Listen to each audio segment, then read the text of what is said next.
Hey beauties and gents. Oh, welcome back to my channel. My name is Special Nicole and this is Mitch. And we are back with episode number 2 of Love and Scribe.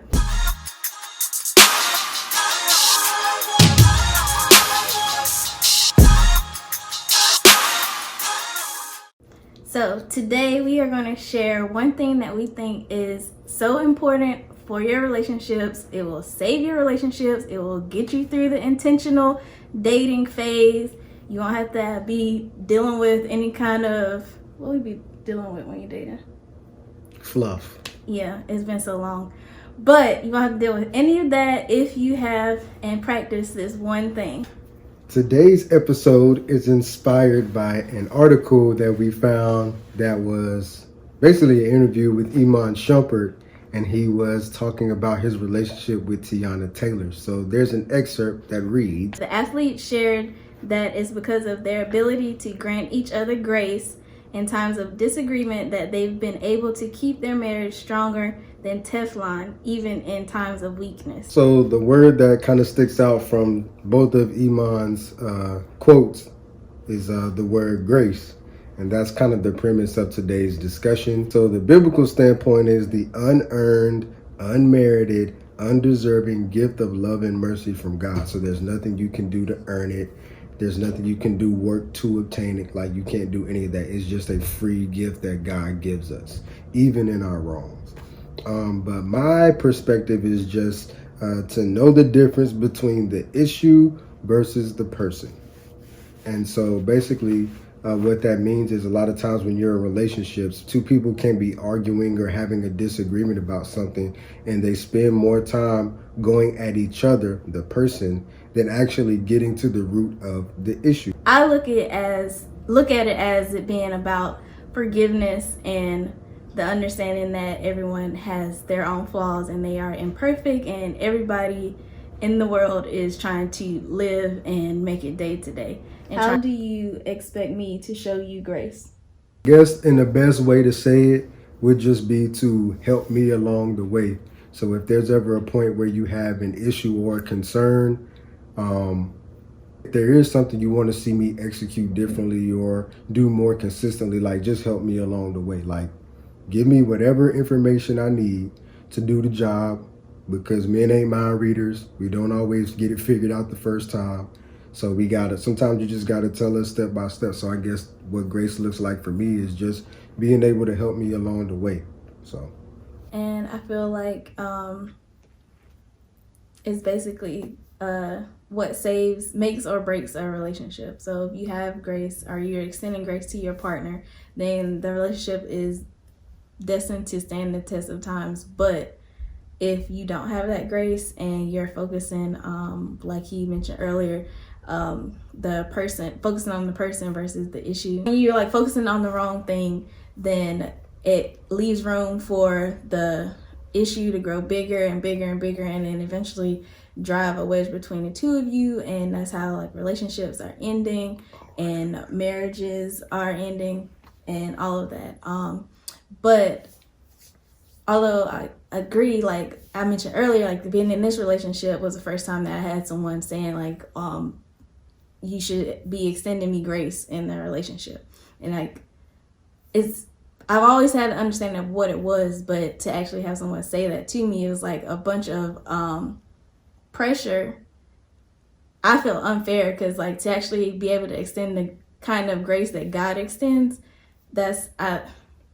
I know I can be honest and say that I'm not capable of doing that, and my flesh is not able to do that. I have not reached that level in my Christian journey at all.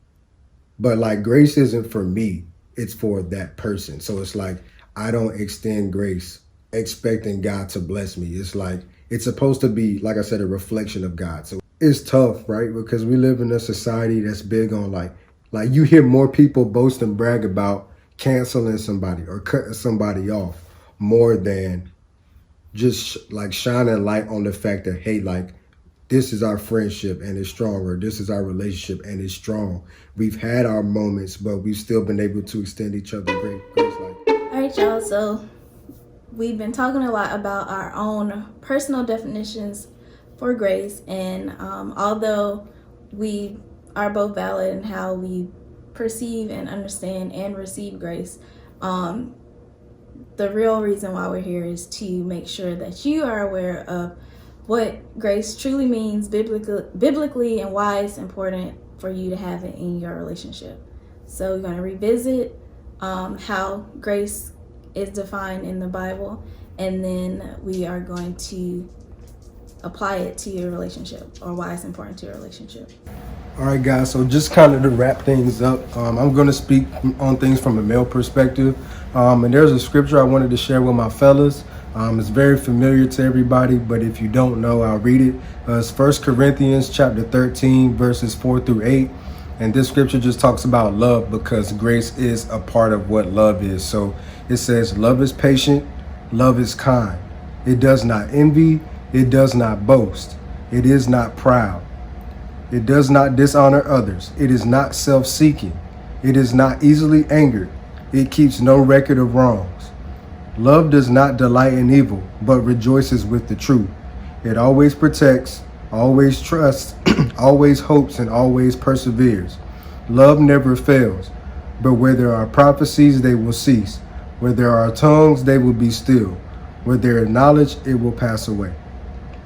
So basically, a lot of what people say is that if you can replace your name with the word love in all of these sentences, or your significant other's name with love, and you meet these standards. So if I were to say Mitch is patient, Mitch is kind, Mitch does not envy, if I'm following all these standards said in 1 Corinthians 13 verses 4 through 8, then the chances that I'm extending grace are high, because I'm modeling that behavior through love. But if you find that you're not really meeting some of these standards, you may want to revisit this scripture and really do some soul searching and figure out where you need to grow.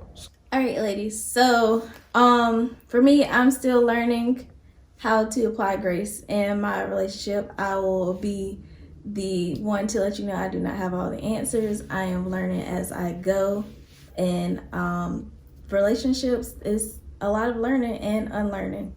So I read this relationship goals. I'm pretty sure y'all have heard of it. And I want to share some points that Pastor Michael Todd's wife, Mrs. Todd, Natalie Todd, shared to the women, specifically relating to men and how they need to be loved, which I took it as also how we can extend grace to them. Mentioned, I think it's like 3 points that I really like from the book, from her perspective. First thing is allow him to fail. These are all things that I am not good at. Allow him to fail, because they have to learn on their own. As you've heard him say, he doesn't want me to correct him multiple times. Telling him one time for him is enough, and then he'll figure it out along his way. Maybe different from other men, but still just allow them to fail. They already have a mother. They don't need another one. That is not what we are here for. Number 2 is let God be the enforcer. So it's like I mentioned in the previous point I just said, we are not here to be the correctors, the teachers, the moms, any of that. Like, if he messes up, and I can still allow him, like I can still let him know that I am disgruntled. But that's it. After that, I can take my problems, my issues, my worries to God. And then because he is in a relationship with him, I know that whatever I say and whatever I desire in my heart to change in him, it will be done. So that is another point. And then the last one I will share is honor the man you want him to be and not the man he is right now, which is also mentioned if he's making progress, not to keep badgering him about making the change, just allow him to work his way up the ladder. So these are still things that I'm trying to figure out, but that's what it takes in a relationship. As women, we kind of want the men to come ready-made, already prepped and ready to go, and that's not how it works. They're still a work in progress, just like we are, and we have to, it's up to both of us to realize that we both have work to do and we'll always continue to have work to do because we're continuing to grow every day. And all right, so basically we've been around the world and back talking about grace, and we hope that you learn that that is the most important thing that you will need in your relationship if you want to have a successful one. I just want to encourage people to stay committed on their journey. If you are in a relationship, don't let small hiccups along the way deter you from still doing life with that person. It's all about communication. It's all about understanding. It's all about grace. So that's all we have for y'all on this episode. This is episode number 2. We will catch y'all on the next one. To make sure y'all are subscribed so you can know when we drop that next what? No, I already dropped the vlog. I always mess up stuff. I need a script. Bye.